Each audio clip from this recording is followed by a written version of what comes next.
This week on the latest episode of Gleipnir, Kagaya is having some deja vu, Elena and Yoshioka's phone call, and you two cannot be one. What the hell does that mean? Let's talk about this.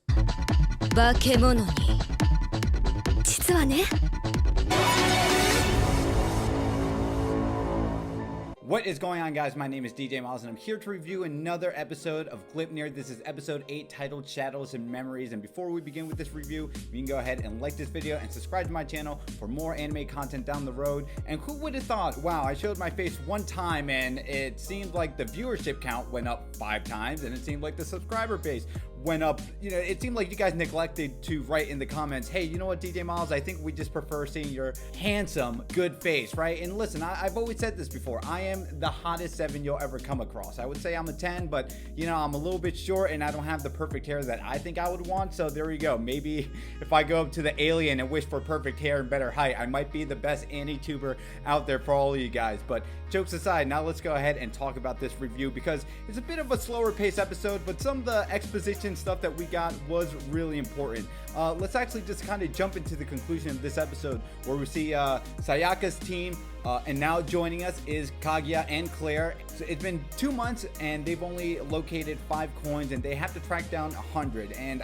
all the people who have found their coins, when you look at a huge map, location wise, it seems like it's going to track and leave everything down to the giant spaceship, which is a bit funny because I thought, well, hey, this giant spaceship is somewhere in the forest. I guess that forest is really big if they've been at it for 2 months and they've only tracked down 5 coins so far, and adversaries as well, right? And they don't know where the rest of them are, so they got to find a way to expedite this shit, right? But let's go ahead and switch things over to Kagaya having some major deja vu. He confronts one of his friends and he sees one of his friends bury a dog, and he's like, oh man, look at this guy. This guy is just really kind-hearted and just a good person all around if he's doing a good deed like that. And then out of nowhere, he sees his head just kind of come up with this scuffle, and he's like, wait a minute, this is the same dog I saw in the pilot episode, if you guys remembered, where he's like, I saw a dead dog there that he buried. His friend here, we're seeing the same breadcrumbs, but it seemed like he was also acting a bit different. So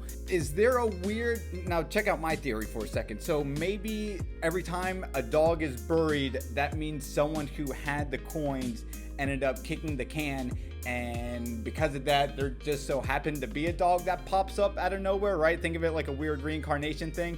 I don't know, but it seems like maybe if someone dies that had a coin ability, they become a dog, or there is a dog and then they just have to be buried, and then maybe that's how the coin replicates again.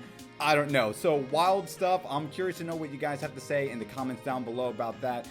Claire's jealousy. Now let's go ahead and talk about Claire's jealousy with Yoshioka, because we saw how last week maybe she seemed a little annoyed, but because she's a very confident and attractive woman, who would have thought, nah, she can't be jealous of Yoshioka? I mean, come on, let's be fair. I know if people had some hashtag Yoshioka or hashtag Claire, right? I think a lot of people, myself included, I would hop on over to the hashtag Claire side, right? But who would have thought here that she's a little annoyed that you are hiding something? And of course, Yoshioka just loves to rub it in, which I thought was pretty funny, that no, maybe you're just jealous because I went inside your man, and you know, you can honestly never replicate what we had because we had something special. To that, which Claire responded with, well, no, because when I'm inside Kagaya, we can fight better and I can do the things that he won't. And she's like, well, that's why you two can never be one.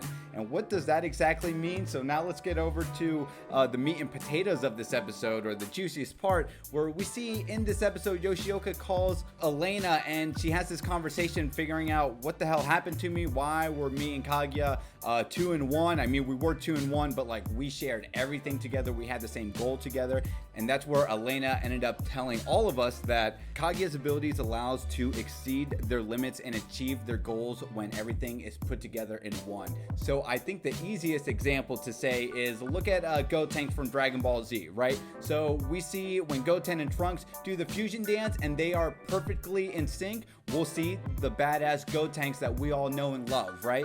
But if something is off even a little bit, if those fingers synchronization and the dance is off even a bit, you get fat Gotenks, you get skinny Gotenks, right? So yes, anyone can fuse with Kagaya, become one, and maybe they can become strong to a certain extent, but it's not up until their goals align and they become one where it can truly manifest to become something multiplied to even greater feats and powers, right? So that's very cool, because a lot of us last week walked away with the fact of, man, what would a fusion of Kagaya and Elena look like? What would a fusion with Kagaya and Cameraman look like? What would a fusion with Kagaya and that Beast Man look like, right? And there's so many limitless opportunities with that, and if their goals aren't aligned, they really can't be 100% what they can put out, and that is now Kagaya's ability. So it isn't just anyone can go into them and they become 2 in 1. It's no, when they have the same goals, they can become something truly frightening, and that's why I guess Elena ended up lying to their overall group, because she's still tied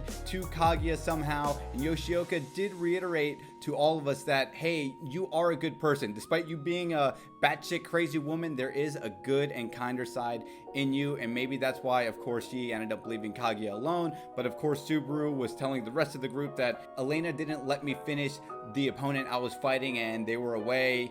And God, I just hate Subaru. It's like, Subaru, motherfucker, you had no chance against Kagaya. What are you talking about? You let them get away. Elena saved your ass, bitch. God, I really love to hate this guy. Yeah, so now that we got that tidbit of info, yes, Elena still cares for Kagaya. To what extent? Who knows? Because she's not a bad person. But what did she do? We don't know, because she clearly had no problem killing her parents, but she still has a soft side for Kagaya. So I'm curious to know what you guys think about that in the comments down below as well. And one more thing with Sakuya's group, it seems like, yes, everyone is now a cohesive group at the time, but how do they know all this information about Kagaya, right? I mean, I can probably get by with Yoshioka knowing about Kagaya's glasses thing because they were fully merged, right? And she kept the memories, but Kagaya didn't. So I want to know why Kagaya couldn't retain the memories, but Yoshioka can. But there's that conversation where Beast Boy was having a conversation with Kagaya, and he's like, hey, remember you went to the same school as me and we had a grand old time hanging out together? And Kagaya's like, my boy, I think I was really the only person in that school and I don't ever recall seeing you. And of course, he was caught in this white lie, and he's like, oh yeah, how silly of me. I don't know what the hell I was thinking. But it seems like there is a bigger lie overall. So what the hell do you guys think that is about? And of course, as I mentioned in the beginning of this episode, everything ends with tracking down the coins. It seems like if everyone can have the same coin location, we can get one step closer to the spaceship, and that is how Shadows and Memories end. So what did you guys think about the latest episode of Gleipnir? Did you like it? Did you hate it? Let me know in the comments down below. I thought, despite it being a slower episode, we did actually get a lot of important, useful information on Kagaya and the world building. So don't forget to like this video, subscribe to my channel for more anime content. My name is DJ Miles, and as I always say, to be continued, take care.